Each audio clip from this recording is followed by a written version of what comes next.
Congressman, when you see that, what are your thoughts? It's disgusting to see that, quite frankly.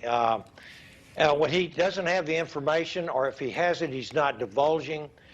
He knows what is going on down there. He cannot possibly be blind. He had a hot mic several months ago where he said we cannot sustain this type of numbers coming across the border. He knows what's going on.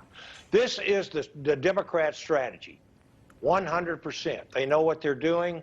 And let me just say this. Thank you so much, Bob, and Newsmax, for continuing to cover this important issue, because other networks don't seem to be doing this. We don't hear about the border quite as much as we should, and when it is an abject disaster and one of the greatest dangers to our country that we're facing today, completely created by the Democratic Party, by Joe Biden and his minions. It's incredible that we don't get any more information about it. So thank you for doing this. Yeah, 1.6 million illegals apprehended at the border since Biden took office. I know one of the key issues that you had in terms of yesterday that you were talking about on social media, if we can jump to it, this was Senator Lindsey Graham, and he did press Mayorkas on how many people were vetted who arrived here from Afghanistan. That were they vetted before boarding a plane to the U.S.? Listen to this exchange. So 100% of those people that got on the plane were vetted. That's your testimony under oath. It is our policy to do so. That's not, I don't care what your policy is. I'm asking how many people were vetted before they got on the plane. Do you know the answer? Senator, if you don't know, just say I don't know.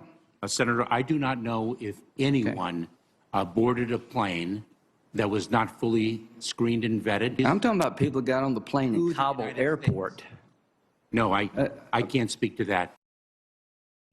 He can't speak to that. I mean, that's pretty outrageous when you're talking about our national security, because that's what that boils down to. There's no question, and thank you too, Heather. Great to be with both of you all. Very few, and I've heard as few as 3 to 5% of those Afghan refugees were fully vetted, and over 100,000 were brought over here, and they're still coming over. In fact, the very ones that I think qualified as SIVs in our former allies, many of those people, unfortunately, if they're still alive, are still in Afghanistan. And so I would just say this, and I've said it before, Mayorkas incredibly gave himself an A on border security.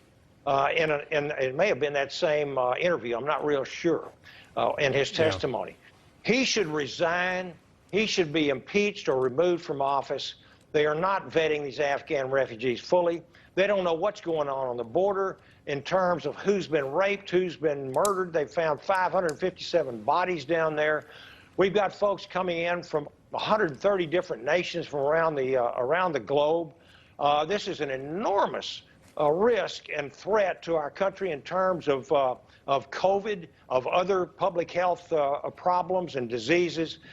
Terrorists, crime. We have a crime wave washing all over America right now, and the southern border with 5.5 tons, literally 5.5 tons of fentanyl have been seized in this past fiscal year.